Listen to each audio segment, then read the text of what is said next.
안녕하세요. 오늘도 돌아온 토지 분석 시간입니다.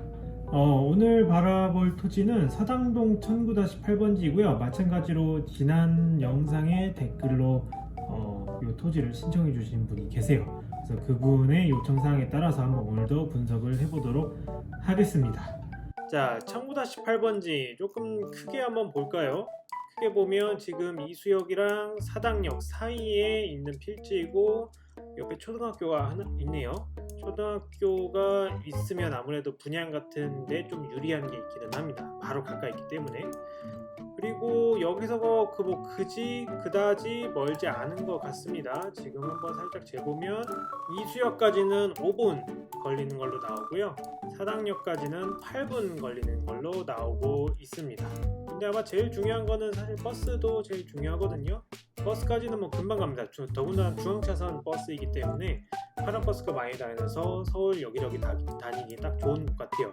뭐 입지면으로 대로변은 아니지만 그렇다고 모자라는 입지는 아닌 걸로 보입니다. 자, 로드뷰로 한번 볼까요? 로드뷰로 한번 보면 이렇게 이제 요 집인 것 같고요. 요 앞에 지금 6m 도로로 보이는 도로가 있고 1층에 근생은 그닥 없는 걸로 보입니다. 근생은 그닥 없는 걸로 보이고요. 그 다음에 여기 학교가 있고 작은 일방통행 도로가 하나 있는 걸로 보입니다. 아마 개발 컨셉에서는 뭐 1층에 근생은 굳이 안 넣어도 될 것 같고 근생 넣을 자리에 그냥 주차를 조금 더 확보해주면 그만큼의 더 상품성을 인정받을 걸로 보입니다. 그리고 오늘은 이제 로드뷰에서 끝나서 바로 넘어가는 게 아니라 랜드북을 한번 볼 거예요. 랜드북이 개발하시는 분들은 아마 거의 다 아실 것 같습니다. 랜드북에서 여러 가지 정보를 알려주고 있죠. 먼저 토지 추정가는 23.3억 정도로 토지 가격이 나오고 있습니다. 평당 한 4,600 정도 찍고 있고 랜드북 팀에 의하면 보통 랜드북 추정가에서 플러스 마이너스 10% 이내에서 거래가 많이 일어난다고 해요. 그러면즉슨 그거 이상으로 토지를 매수하게 되시면 마이너스가 날 사업이 성립되지 않을 확률이 높다는 것을 의미하겠죠. 대략적인 토지 건물 현황이 나와주고 있습니다. 50평에다가 제곱미터로 따지면 165제곱미터이고 3종 일반 주거 지역에 평지이고 도로는 8m 미만의 도로를 가지고 있다고 나와요. 인근 거래사라랑 거래 이력이 다 같이 나오고 있고 여러분들이 가장 관심 가지시는 거죠. 도대체 이 땅이 얼마만큼의 규모로 지을 수 있을까? 요 조감도가 지금 나오고 있습니다. 지금 요게 조감도까지만 알려주고 평면도를 보려면 이 프리미엄 분석이라는 것까지 같이 봐야 돼요. 이 프리미엄 분석은 제가 랜드북 팀한테 제공을 받아서 이따가 한 번 더 보여드릴 예정입니다. 건축 별점은 2점으로 나오죠. 왜냐하면 남쪽 도로의 전형적인 개발에 불리한 땅이기 때문에 당연히 2점으로 나오고 용적률도 다 확보하지 못한다고 나와 있습니다. 그리고 임대랑 분양 임대는 투자 수익률 1.5%라고 나오고 분양은 지금 마이너스 11.8억 원이라고 나오고 있습니다. 토지 비용, 건축 비용, 금융 비용이 대략적으로 나와 있기는 해요. 여기 이제 계략적으로 나오는 거기 때문에 여러분들이 실제로 얼마가 들어갈지는 한 번 더 입력을 해서 봐야 된다는 점 미리 말씀드립니다. 이렇다고 합니다. 29,500원에 해주고 평면계획과 주차공간 확보까지 해주고 그 다음에 내 맘대로 선택해서 확인할 수 있는 조건별 설계안 비교 사업성 검토까지 해주고 있다고 합니다. 요거를 이제 오늘 랜드북 팀한테 지원을 받아서 나온 결과물을 여러분들과 함께 한번 보실 건데요. 자, 결과가 지금 이렇게 나옵니다. 아까 보셨던 게에서 조금 더 자세히 나오는데 지금 전층 주거로 세팅을 해놨어요. 전층 주거로 보니까 지금 운영 임대 수익도 마이너스, 분양 수익도 없다고 나오고 실용적률이 아까 봤던 것보다 좀 줄어들었죠. 144.8%에 요건 지상 4층에 세대 수 6개가 나온다고 합니다. 자, 요거는 아까 보셨던 내용이니까 지나가고요. 가격 추정도 이런 과정을 통해서 나왔다고 합니다. 이건 시장조사하면 금방 여러분들도 하실 수 있는 거니까 참고용으로 아마 봐주시면 좋을 것 같고요. 자, 그럼 신축 분석. 아까 매스 덩어리보다 확실히 자세히 나오는 것 같죠? 여긴 특이하게도 또 1층부터 주거를 넣어줬습니다. 하나 둘 주차는 3대 정도 나오는 것 같고 요 뒤쪽에도 집이 하나 있는 것 같고 총 4개층으로 올린 것 같아요. 자, 올린 것 같고 여기 건축 면적 건폐율은 45% 찾고 뭐 연면적 용적률 나오고 실연면적 실용적률 나오고 전용면적까지 나오고 있습니다. 언뜻 봐서는 이런 데가 좀 더 채워질 수 있지 않을까. 그 다음에 50%를 좀 안 채웠기 때문에 좀 어딘가 더 쓸 수 있는 영역이 있지 않을까 싶기는 해요. 뭐 대표적으로 뭐 이런 데를 요런 코어를 좀 앞쪽으로 당겨서 여기를 좀 더 넓게 쓴다든지 하는 그런 게 가능하겠죠. 자, 그럼 평면은 어떻게 나왔는지 한번 봅시다. 코어가 여기 있고 주차가 이렇게 3대, 그 다음에 요 가운데가 아마 보행자 주된 출입구 같아요. 그래서 이렇게 들어가서 코어가 있고 코어 뒤쪽은 빈 공간 피트로 냅뒀습니다. 1층에도 아마 5층의 면적 확보가 쉽지 않다라고 판단을 해서인지 몰라도 1층에도 주거를 넣어놨고요. 그 다음에 2층과 3층에 이렇게 37.6제곱미터 요 정도면 이제 분양 1.5룸 정도 나오는 크기죠. 1.5룸 정도 나오는 크기고 이건 진짜 원룸 크기입니다.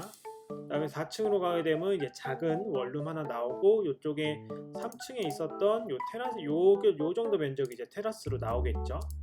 자, 그렇게 해서 총 6세대가 나오고 있습니다. 그렇기 때문에 이제 전용 면적 30제곱미터 이하로 맞추고 전부 다 세대당 0.5대짜리로 만들었겠죠. 자, 그러고 나서 나오는 게 이제 사업성 분석으로 해서 임대했을 경우, 분양했을 경우가 이렇게 나오고 있습니다. 그리고 입지 정보까지 이제 다 나타내 주더라고요. 각각의 이제 어떤 사례들이 있는지 다 얘기를 해주고, 뭐 매매는 어떤 사례들이 있는지, 그다음에 뭐 신축 사례 같은 것도 하나씩 다 얘기를 해주는 것 같습니다. 지금 언뜻 볼 땐 단독주택이 조금 신축으로 많은데 요거 필지들이 다 작잖아요. 이런 것들은 아마 나중에 등기 때 보시면 아시겠지만 대부분 다중주택일 확률이 좀 높습니다. 제가 다중주택 편은 다음에 한번 다시 다뤄드릴 건데 웬만하면 다중주택은 디벨로퍼로서 거듭나려면 안 하시는 게 좋아요. 한 방에 무너질 수가 있습니다. 한 방에. 자세한 사항은 제가 다음에 한 번 더 얘기를 해드리겠습니다. 자, 그렇게 해서 이렇게 이제 29,500원에 랜드북에서 뽑아주고 있는데 뭐 만족하실 분도 있고 조금 부족한 면이 있다고 느끼실 분들도 있을 거예요. 근데 건축 엔진이 아마 가장 핵심인 만큼 요거와 어떻게 실제로 사람이 들어갔을 때 다른 설계안이 나올지 한번 지금부터 마저 또 살펴보도록 하겠습니다. 토지에 대해서 우리 조금 더 알아볼게요. 지금 토지는 제가 당연히 미리 해왔고요. 지적도로 보면 지금 땅이 이렇습니다. 이 땅이고 양옆에 지금 땅들이 다 껴있고 전형적인 남도로 개발에는 불리하죠. 1조가 여기서부터 시작하기 때문에 개발하시기에는 상당히 불리한 여건이라는 거 미리 말씀드리겠습니다. 미리 세팅을 해왔는데 지금 1조선부터 봐야겠죠. 당연히 우리는 여기가 4층, 여기가 5층, 그 다음에 여기가 6층 1조선이라고 보면 되고요. 지금 다세대 주택으로 일단 돌렸습니다. 다세대 주택에 주차는 어쩔 수 없이 작은 땅이기 때문에 연접 주차로 돌려놨고요. 연접 주차에다가 여기가 보행자 1.5m 보행자 통로이고 코어를 지금 북쪽으로 이렇게 길게 세워놨습니다. 근데 한 가지 조금 의문이 드는 게 있죠. 북쪽 사선, 이제 1조 사선이 4층 1조 사선이 여기에 있는데 코어가 1조 사선을 벗어나서 지금 계획을 해놨어요. 요거에 대해서는 제가 조금 이따가 더 자세하게 말씀드리도록 하겠습니다. 자, 어쨌든 그렇게 해서 1층에 대한 세팅이 완료가 됐어요. 1층에 대한 세팅이 완료가 되고 2층으로 넘어가서 보면 지금 32제곱미터 정도로 한 원룸 정도 크기 한 10평 내외에 원룸 2개가 나오는 걸 보실 수 있습니다.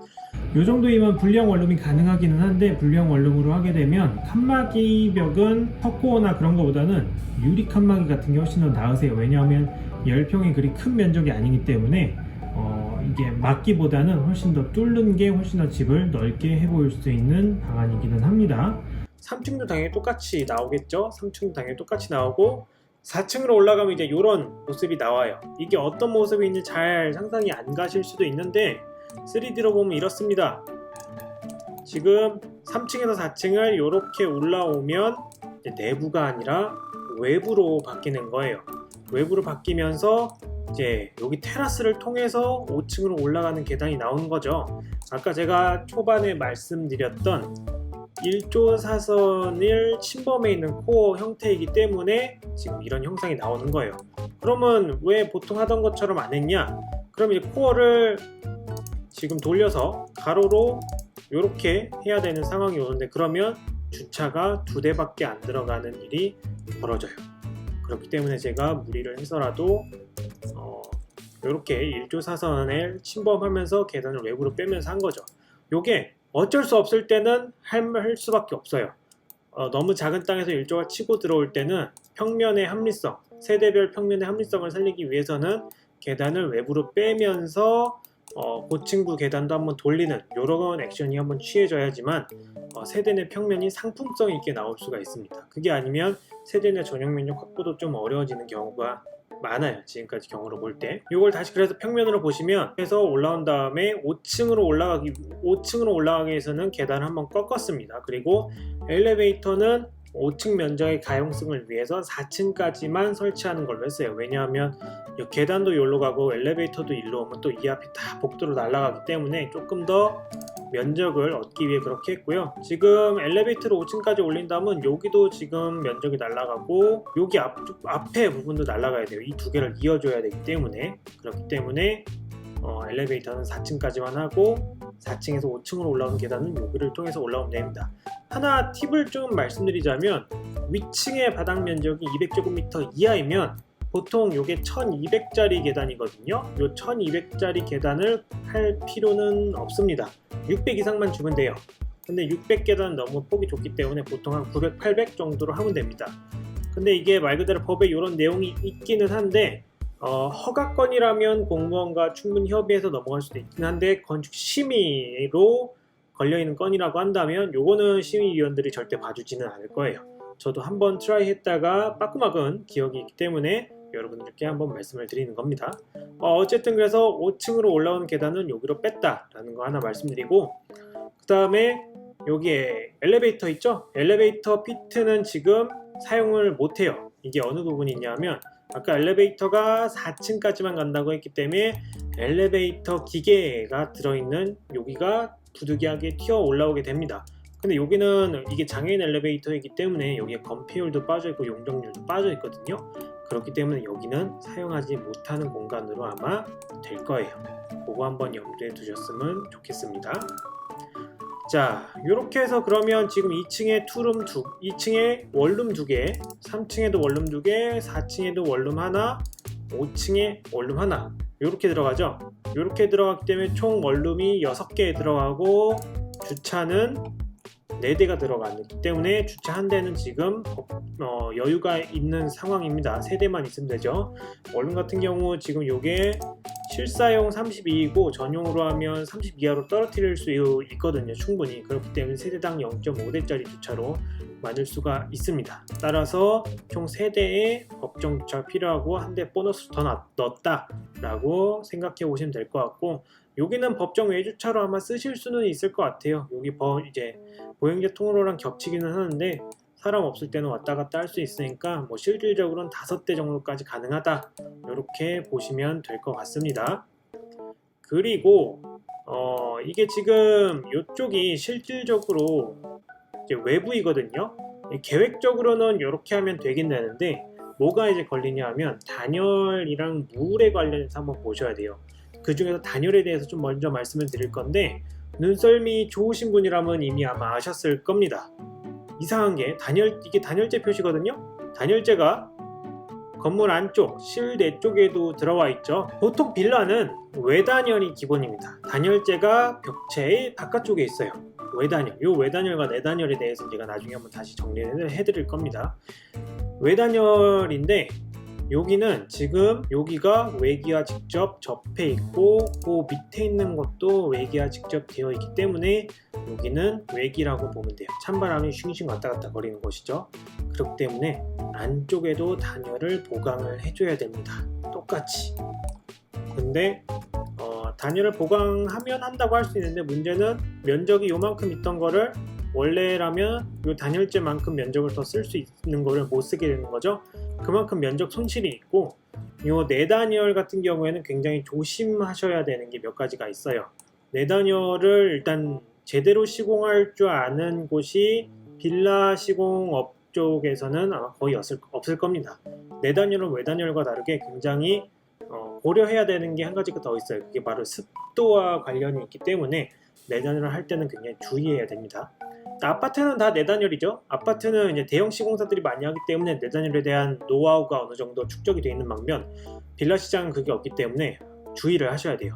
그래서 요거에 대해서 요게 들어오고 면적이 좀 먹혀 있고 공법 실제로 지을 때 어려운 점이 있을 수 있다 라는 거 정도까지만 알고 가시면 될 것 같고, 그 다음에 요게 외기에 쭉 여기가 노출이 되어 있는 형태이기 때문에 여기가 외기에 노출되어 있죠. 그럼 비 오면 일로 물 다 들어갈 거 아니에요. 이 물을 어떻게 처리할 건가, 그리고 물이랑 여러 가지 재료랑 만났을 때 일어나는 반응들, 뭐 예를 들면 뭐 백화현상이라든지 그런 거를 어떻게 제어할 거냐, 흘러 들어온 물을 어떻게 밖으로 빼낼 거냐, 그런 거에 대해서 많은 디테일 탐구가 이루어져야 돼요. 이거 안 이루어지면 건물의 유지관리 면에서 굉장히 치명타이기 때문에 이런 걸 다 컨트롤 해줄 수 있는 건축사에게 가셔서 설계를 받으시는 거를 적극 권장드립니다. 만약에 이런 계획안을 할 거라면. 근데 이제 뭐 디자인으로 그럴싸하게 하면서 이런 거 같은 경우는 어떻게 해결하나요? 라고 물어보면 어떤 건축사 분들은 시공사가 알아서 하는 거예요 라고 얘기하는 경우가 있어요. 그럼 그 즉시 그냥 계약을 해지하고 다른 건축사를 찾아서 가시면 됩니다. 이런 거는 시공사가 알아서 하는 게 아니라 모든 건축계획 단계에서 다 들어가 있어야 돼요. 그렇지 않으면 시공사가 절대 알아서 하지도 않고 시공사가 알아서 할 이유도 없고 법정에 가도 건축사 책임이지 시공사 책임이 아닙니다. 왜냐하면 도면에 하자가 나게 그려놨거든. 그러니까 당연히 설계 책임이지 이건 시공 책임이 아니에요. 이런 거 해결하는 방법은 제가 나중에 한번 다시 정리를 해서 업로드를 해드리겠습니다. 자, 그 다음에 물 얘기 들었고 단열 얘기 들었고, 요런 데도 지금 똑같죠. 단열이 요즘 단열재가 비어있다고 보면 되거든요. 그럼 이제 찬기, 이제 냉기가 들어온다고 하잖아요. 보통 요 냉기가 이렇게 단열재가 끊어진 면을 통해서 샥 들어오게 됩니다. 그럼 이제 이쪽을 따라서 결로와 곰팡이가 쑥 한 1m 정도 피게 될 거예요. 1m, 2m 정도 피게 될 거예요. 이 누구 책임이냐? 결국 이런 거 신경 안 쓴 설계 책임이죠. 이거 설계 책임이에요. 그래서 이런 거 할 때는 내단열과 외단열이 복합적으로 이루어지는 건축 계획에서는 반드시 이런 부분에 대한 디테일을 짚고 넘어가셔야 됩니다. 근데 이게 이제 많이 컨트롤 해주시는 분은 그렇게 없는 것 같더라고요. 제가 이렇게 보니까. 하지만 이게 건축 계획이 이렇게 나와야지만 좋아지는 경우가 왕왕 있고, 또 이런 것도 또 써야지만 좋아지는 경우가 있거든요. 그렇기 때문에 여러분들이 한번 잘 판단해 보시면 좋을 것 같습니다. 자, 그래서 이제 이 토지에 대한 분석은 이렇게 끝이 났고요. 잘 보면 아시겠지만 건축 계획도 어렵고 시공하기도 난이도가 꽤 있는 건물이기 때문에 요 하나 필지만으로는 사실 추천해 드릴 수가 없어요. 차라리 요 위 필지를 하나 구매를 하셔서 같이 건축을 하시는 게 훨씬 더 유리합니다. 왜냐하면 여기가 도로가 있잖아요. 그렇기 때문에 살짝 준비를 해봤는데, 지금 요 도로를 요 도로가 끼워져 있기 때문에 여기는 양도로를 문 필지로 변하는 거죠. 양도로. 그리고 요 필지, 요런 필지 있잖아요. 요런 필지 같은 경우에는 지금 이제 빨대 꼽은 필지라고 보통 하는데, 보통 요런 땅들의 맹지 탈출을 위해서 만들어진 도로인 경우가 많거든요. 도로이에요. 요런 필지는 사도가 좀 많기는 합니다. 사도인지 아닌지 어떻게 볼 수 있냐 하면 건축물 대장 보시면 돼요. 건축물 대장, 토지 대장이다. 요 시리얼이란 곳 들어오셔서, 이거 LH에서 운영하는 곳인데 시리얼이란 곳 들어오셔서 필지 검색해 보시면 여기 소유 부분에 개인 혹은 뭐 소유한 처, 뭐 국가기관이 나오게 되어 있습니다. 이게 개인이고 이거 사도인 거예요. 근데 여기는 뭐 다 같이 공유해서 사용하고 있는 필지이기 때문에 사도이더라도 뭐 허가 내는데 크게 문제는 없지만, 그래도 공무원이랑 한번 사전에 얘기를 해보는 게 건축주 입장에서 리스크 해지하는 데 훨씬 더 도움이 되실 겁니다.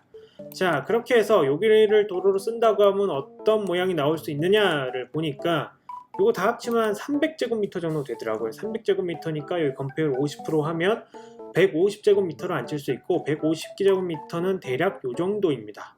그리고 1조 사선은 도로 중앙에서부터 시작하기 때문에 여기가 4층, 여기가 5층, 여기가 6층이에요. 일조가 뭐 조금 조정하면 5층 일부에서 받을 수 있겠지만 그냥 안 받는다 라고 봐도 무방할 정도로 상당히 유리한 건축적 위치를 차지할 수 있고요. 똑바로 올라간다는 거는 그만큼 구조적인 부하도 적어지고 구조의 부하가 적어진다는 거는 당연히 물량 감소, 그에 따른 비용 감소까지 다 되기 때문에 저 한 필지보다는 확실히 유리한 게 훨씬 더 많아져요. 그리고 만약에 주차를 북쪽으로 다 몰아버린다면 남측에 근생, 요 6m 도로변으로 근생도 하나 넣을 수 있지만 아까 로드뷰에서 보셨다시피 굳이 근생은 안 넣어도 될 것 같아요. 그렇기 때문에 요걸 그냥 지워버리고 주차를 많이 넣는 방향으로 하는 게 이 집을 추후 분양하는 데 훨씬 더 도움이 되지 않을까 싶습니다. 네, 이렇게 해서 오늘 토지 분석을 마치고요. 오늘 내용이 좀 어려운 내용이 많았어요. 조금 한번 다시 정리해보자면, 일조가 이렇게 깊게 치고 들어오는 땅에서는 외부 계단에 대한 건축 전략을 한번 고려해 볼 수 있지만, 그 외부 계단의 전략을 구사하는 대가로 물과 단열 처리가 굉장히 까다로워진다는 거. 단열에는 외단열, 내단열이 있는데 요거 복합되는 곳에서는 열교를 주의해야 된다는 거 말씀을 드렸고요. 물에 관련해서는 요 코어로 들이치는 물을 어떻게 처리할 것인지 그거에 대한 해결책을 반드시 가져가야 된다. 그리고 설계를 이런 거에 대해서 물어봤을 때 그건 시공사가 알아서 하는 겁니다 라는 건축사는 믿고 거른다 라는 걸로 좀 정리를 할 수 있겠고, 권장하는 바는 위에 땅까지 같이 사셔라 입니다. 그래서 오늘 토지 분석은 여기까지 하고요. 저는 다음에 더 좋고 알찬 내용으로 여러분을 찾아오도록 하겠습니다. 안녕.